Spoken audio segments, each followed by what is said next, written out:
सवितुर्वरेण्यं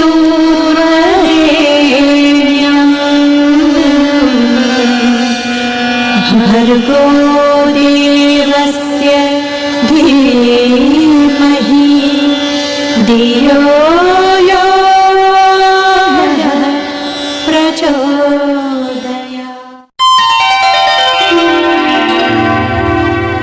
अखण्डमण्डलाकारं व्याप्तं येन चराचरं तत्पदं दर्शितं येन तस्मै श्री गुरुवे। मित्रों, हम सब किसी न किसी देवी देवता की पूजा आराधना जरूर करते हैं। कोई किसी मंत्र का जाप करता है, कोई किसी मंत्र का जाप करता है, कोई हनुमान जी के मंत्र का जाप करता है, कोई गणेश के मंत्र का जाप करता है, कोई दुर्गा जी का करता है, कोई भगवान शिव का करता है, कोई गायत्री का करता है। लेकिन जप के पीछे विज्ञान क्या है? हम जो जप करते हैं वो क्यों करते हैं, उसके पीछे विज्ञान क्या है, उससे हमें लाभ क्या प्राप्त होते हैं, जप करना क्यों जरूरी होता है, किन्हीं मंत्रों का जाप करना क्यों जरूरी होता है, उसके क्या परिणाम प्राप्त होते हैं।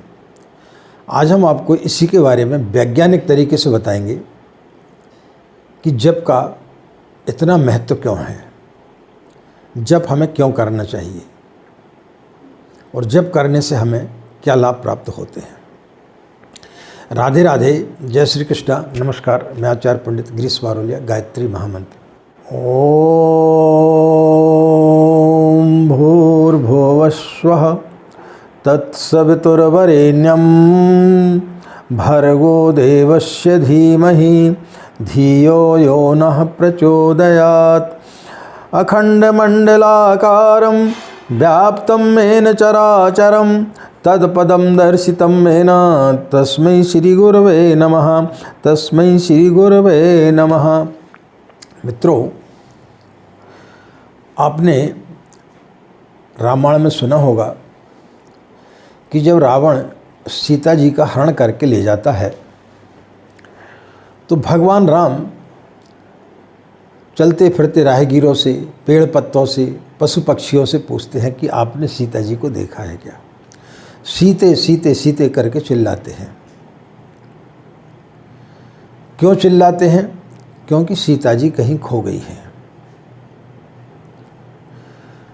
जब किसी महिला का बच्चा भीड़ में खो जाता है तो उसका नाम लेकर के पुकारती है, नाम लेकर के चिल्लाती है कि बेटा राम, बेटा राम, बेटा राम, कहाँ पे है तू? और जब वो मिल जाता है तो वो उसे गले से लगा लेती है। बिल्ली को देखा होगा आपने, जब उसके बच्चे कहीं चले जाते तो म्याऊं म्याऊं करके चिल्लाती है। क्यों चिल्लाती? क्योंकि बच्चे उससे बिछड़ गए हैं। जिस प्रकार से सीता जी बिछड़ गई, किसी का बच्चा बिछड़ जाता है, किसी जानवर का बच्चा इधर उधर चला जाता है तो वो उसको पुकारता है। इसी प्रकार से जप है। हम जप क्यों करते हैं? क्योंकि ईश्वर हमसे विस्मृत हो गया है, ईश्वर खो गया है। हमने ईश्वर को खो दिया है। हमने ईश्वर को सिर्फ नाम मात्र का ये मान लिया है कि ईश्वर हमारी मनोकामनाएं पूर्ण करता है। लेकिन ईश्वर है क्या? ईश्वर कहाँ है? ईश्वर को किस प्रकार से प्राप्त किया जाए? इन 84 लाख योनियों में भटकने के पश्चात में जो मनुष्य शरीर मिलता है, उस मनुष्य शरीर को कैसे सार्थक बनाया जाए। लेकिन व्यक्ति बड़ा चापलूस है, मंदिर जाता है, गुरुद्वारे जाता है और भगवान को घूस देने की बात करता है कि हम यदि पास हो गए, हमारी यदि बच्चे की नौकरी लग गई, हमारी बच्ची की शादी हो गई तो 100 रुपये का प्रसाद चढ़ा देंगे। यदि भगवान इतना सस्ता होता तो फिर क्या नहीं है। जब भौतिक जगत में लोग इतने सस्ते नहीं हैं, एक नौकरी के लिए लाखों रुपया घूस मांगते हैं। जब व्यक्ति पढ़ता है और 30-40 हज़ार रुपये की नौकरी कमाने के लिए उसको 20 साल तक मेहनत करना पड़ती है, तब कहीं जाकर के उसको नौकरी प्राप्त होती है। तो भगवान इतना सस्ता तो है नहीं है कि आप भगवान शिव के मंदिर में गए और एक बिलपत्र चढ़ा दिया और आप पास हो जाओगे। जो चापलूसी से प्रसन्न हो जाता है वो भगवान कैसे हो सकता है। तो हमने भगवान को मनोकामना पूर्ति करने का एक यंत्र मान लिया है कि भगवान आने उसके सामने जाकर के थोड़ा सा रो दो, थोड़ा सा उसको लोभ दे दो, थोड़ा सा उसको ये बताओ कि हम बहुत ज़्यादा परेशान हैं, तो वो हमारी मनोकामना पूर्ण कर देगा। इसलिए हम जो है साधना करने बैठ जाते हैं और फिर साधना हमारी सफल नहीं होती है, क्योंकि ईश्वर जो है ना तो वो लालची है, ना वो बिकाऊ है और ना वो आपके 1.25 रुपये के प्रसाद से पिघलता है। ईश्वर आपके अंदर ही बैठा हुआ है। वो आपके अंदर की विकृतियों को दूर करता है। मनुष्य जब जन्म लेता है तो वो 6-7 बेड़ियों से जकड़ा रहता है। ये बेड़ियाँ कौन सी हैं? लोभ, मोह, काम, क्रोध, वासना, तृष्णा, ईर्षा, अहंकार। तो इन सब चीज़ों से मुक्ति कौन दिलाता है? मंत्र। जब हम मंत्र का जाप करते हैं, तो जाप क्यों करते हैं? क्योंकि ईश्वर के हम निकट पहुंचना चाहते हैं। और जो व्यक्ति ईश्वर के निकट पहुंच जाता है तो वो व्यक्ति मानव से महामानव बन जाता है। उल्टा नाम जपहि जग जाना, वाल्मीकि भय ब्रह्म समाना। उल्टा नाम जपते गए लेकिन वो ब्रह्म के समान हो गए, ब्रह्म आने ब्राह्मण हो गए। तो जब आप करते हैं तो उसके वैज्ञानिक स्वरूप को आप समझें कि जब हम जप करते हैं तो हम ईश्वर के निकट बैठने का प्रयास करें। तो जब हम ईश्वर के निकट बैठना प्रारंभ कर देते हैं, जब ईश्वर की हमें उपस्थिति का अनुभव महसूस होने लगता है, तब हमें मंत्र फलित होना चालू हो जाता है। चेतना के 4 आयाम हैं। पहला है लर्निंग, यानी अभ्यास, पढ़ना। आपने विद्यार्थी को देखा होगा, विद्यार्थियों को शिक्षक पढ़ाता है। 5 एकम 5, 5 दूनी 10, 5 त्री 15, 5 चौक 20, 5 25, वो उसको याद करता है। रिपीटिशन, रिपीट करते रहता है, रिपीट करते रहता है। और जब पूरा कोर्स समाप्त हो जाता है, परीक्षा आने वाली रहती है, तब फिर क्या करता है वो? तब उसका रिपीट करता है, उसका रिपीटेशन करता है ताकि वो भूल ना जाए। दूसरा होता है रिटेंशन, यानी धारण करना, समझना। जब हम किसी चीज़ को बार बार उसकी पुनरावृत्ति करते हैं तो वो हमारे मस्तिष्क में बैठ जाती है वो चीज़, और फिर हम उसके अर्थ को समझने लगते हैं। और जब हम उसके अर्थ को समझ जाते हैं तब वो हमारे मन मस्तिष्क पर जाकर के बैठ जाती है। तो विद्यार्थी जब पढ़ता है, लर्निंग करता है, उसका रिपीटेशन करता है, तब फिर जो है वो उसको धारण कर लेता है, उसके दिमाग में वो चीज़ बैठ जाती है। और फिर जब परीक्षा देने जाता है उस समय वो किताबों की आवश्यकता नहीं पड़ती, उसके दिमाग में, मस्तिष्क में वो चीज़ बैठी हुई है, वो लिखता चला जाता है। उसके बाद में तीसरी चीज़ होती है रिकॉल, यानी स्मरण रखना। आपने देखा होगा जब आप कॉलेज से पढ़ के निकले, कहीं नौकरी करने लगे, आपके जितने भी यार मित्र हैं वो सब इधर उधर सब चले जाते हैं, सबसे आपका जो है संपर्क टूट जाता है। कोई व्यक्ति 15-20 साल के बाद मिलता है, दोनों एक दूसरे को देखते हैं और सोचते कहीं देखा है, और फिर उसके पश्चात में उसको स्मरण आता है कि अरे ये तो फला है, इसका नाम तो जगत सिंह है, ये हमारे साथ में पढ़ता था, ये हमारे साथ में एक साथ हम लोग रहते थे, एक साथ खाना खाने जाते थे, हमारी बड़ी अच्छी मित्रता थी। तो क्या होता है, वो स्मरण आ जाता है। इसलिए हमारे ऋषि मुनियों ने कई प्रकार के त्यौहार बनाए जिसमें व्यक्ति जो है उनका रिपीटेशन करते रहे और उनको स्मरण रखे। इसलिए गायत्री के जब हम लघु अनुष्ठान करते तो 4 नवरात्रि आ जाती, 4 नवरात्रि में हम करते, बीच बीच में भी हर महीने करते रहते लोग। उससे क्या होता है, जब हम जप करते हैं तो हम परमात्मा के निकट बैठना प्रारंभ कर देते हैं। आपने गज और ग्राह की कहानी सुनी होगी। जब उसके पैर को ग्राह पकड़ लेता है, यानी मगर पकड़ लेती है, तो पहले वो प्रयास करता है छुड़ाने का, लेकिन जब नहीं छूटता है तब वो भगवान विष्णु के सहस्त्र नामों की का जाप करता है। वो चिल्लाता है भगवान को और फिर भगवान आकर के बचाते हैं। तो इसी प्रकार से जप है, जो चीज़ खो गई है उसको हम पुकारते हैं, जो चीज़ हमारे दिमाग से विस्मृत हो गई है उसको हम पुकारते हैं।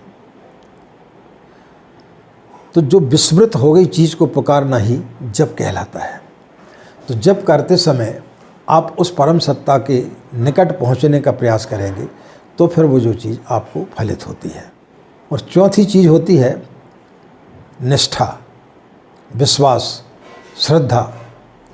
जब हम ईश्वर के निकट पहुंचना चालू कर देते, जब हमारे दिमाग में वो चीज़ बैठ जाती है, बार बार फिर हमें वही मंत्र याद आते रहता है। हम गाड़ी चला रहे हैं तो हमें मंत्र याद आ रहा है, मन ही मन में हम गुनगुनाते रहते हैं, तब फिर आदमी के अंदर श्रद्धा का भाव जागृत होता है, उसके अंदर निष्ठा पैदा होती है,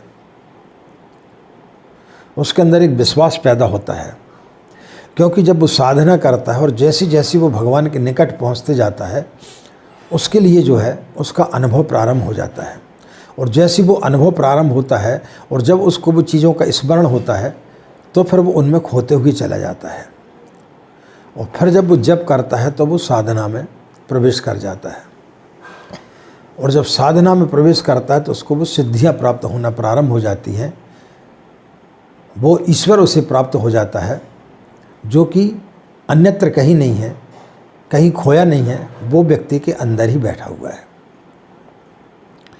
एक छोटे से प्रसंग के साथ हम अपनी बात को समाप्त करेंगे। ईश्वर ने मनुष्य को बनाया। जब उसने मनुष्य रूपी पुतले को बनाया और जब उसने उसके फ्यूचर को देखा, उसके भविष्य को देखा, तो बड़ा भयभीत हो गया कि तो बड़ा गड़बड़ हो गया, बहुत खतरनाक चीज़ मेरे द्वारा निर्मित हो गई है। तो उन्होंने तुरंत एक आपातकालीन मीटिंग बुलाई। सारे साधु संत ऋषि महात्मा उसमें आए। उन्होंने पूछा, महाराज आज किस संदर्भ में आपने सभी को आमंत्रित किया है? तो उन्होंने मनुष्य का पुतला दिखाया। बोले ये मैंने बनाया है। बोले तो बहुत अच्छी चीज़ है। बोले अच्छा तो है, लेकिन ये आगे चल के बड़ा खतरनाक हो जाएगा। बोले कैसे? बोले ये मुझे खोजने के लिए मंदिरों में जाएगा और 4 बजे से घंटियाँ बजाएगा और मुझे सोने भी नहीं देगा। तब क्या किया जाए? तो एक साधु ने बोला कि महाराज आप एक काम करें, हिमालय की चोटी पर जाकर के बैठ जाएं। तो बोले हिमालय की चोटी पर भी लोग खोजने के लिए मुझे आएंगे।